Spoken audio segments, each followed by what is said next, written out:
Hi guys, நான் உங்கள் அன்புடன் ஆர் சுதா. நாம் இன்றைக்கி கிறிஸ்மஸ் டிஸ்கோ பால் மேக் பண்ண போகிறோம். அதுக்கு மிரர், கேப் ரிமூவ் பண்ணுற மாதிரி ஒரு பால், அப்புறம் B7000 க்ளூ யூஸ் பண்ணியிருக்கோம். ஃபஸ்ட்டு வந்து நம்ம இந்த பால் எடுத்து அதோட கேப்பை ஓப்பன் பண்ணிக்கிறோம்.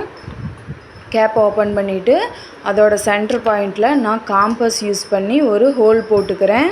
நீங்களும் இந்த மாதிரி ஏதாவது ஒரு டூல் பயன்படுத்தி அதோட சென்டரில் ஹோல் போட்டுக்கோங்க.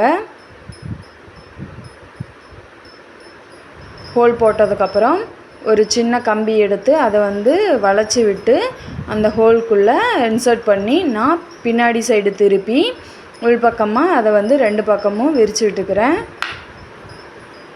அப்போ தான் அந்த ஹூக்கு கழண்டு வராது.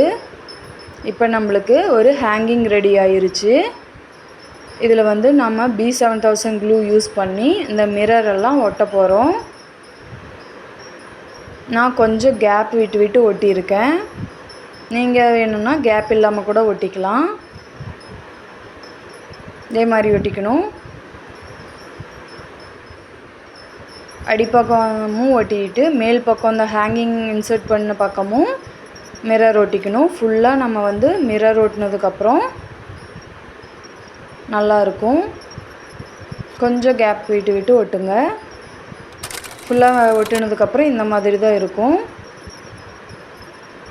இப்போ வந்து நம்ம ஒரு கிண்ணத்தில் மார்பிள் பவுடர் எடுத்துக்க போகிறோம். இந்த மார்பிள் பவுடரில் ஃபெவிகால் யூஸ் பண்ணி நம்ம ஃபெவிகால் கொஞ்சம், அப்புறம் ஒயிட் பெயிண்ட், இதோட கலர் மாறாமல் இருக்கிறதுக்காக ஒயிட் பெயிண்ட் யூஸ் பண்ணியிருக்கோம். தண்ணி சேர்த்து நல்லா கட்டி இல்லாமல் மிக்ஸ் பண்ணிக்கணும். ரொம்ப தண்ணியாக இருந்துச்சுன்னா கொஞ்சம் மார்பிள் பவுடர் சேர்த்திக்கோங்க. ரொம்ப கெட்டியாக இருந்துச்சுன்னா கொஞ்சமாக தண்ணி சேர்த்துக்கோங்க. ஒரு நல்ல பேஸ்ட் கன்சிஸ்டன்சிக்கு இருக்கணும். அதுக்கப்புறம் அந்த பேஸ்ட்டை நம்ம மிரர் பால் மேலே எல்லா பக்கமும் ஸ்ப்ரெட் பண்ணி விடணும். அந்த மிரரோட கேப்லேயே எல்லாத்துலேயுமே அந்த மாவு வந்து மார்பிள் பவுடர் வந்து படிஞ்சிருக்கணும். அதுக்கப்புறம் ஒரு கிளாத் எடுத்து காஞ்சதுக்கப்புறம் கிளாத் எடுத்து அந்த மிரர் பால் மேலே இருக்கிற மார்பிள் பவுடரை மட்டும் லேசாக தொடச்சி எடுக்கணும். தொடச்சி எடுத்ததுக்கப்புறம் இந்த மாதிரி தான் இருக்கும். இப்போ மிரர் பால் ரெடி ஆயிடுச்சு. அதுக்கப்புறம் ஹேங்கிங்க்கு நான் த்ரெட் எடுத்து சிசரில் கட் பண்ணி அந்த கம்பி சொருகி இருந்ததில் வந்து அதை ஹேங் பண்ணிக்க போகிறோம். இதை நம்ம தேவையான இடத்துல மாட்டிக்கலாம். ஆனால் ஒயிட் பெயிண்ட் இருக்கிற இடத்துல இது அவ்வளோ அட்ராக்டிவாக தெரியாது. அதனால் நான் வந்து இதை பெயிண்ட் பண்ணிக்க போகிறேன். நான் ப்ளூ கலர் அடிச்சுக்க போகிறேன். உங்களுக்கு என்ன கலர் பிடிக்குமோ அந்த கலர் அடிச்சுக்கோங்க.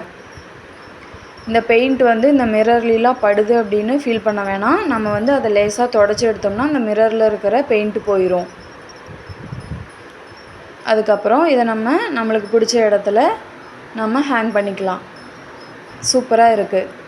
லைக் பண்ணுங்கள், சப்ஸ்கிரைப் பண்ணுங்கள். தேங்க்யூ.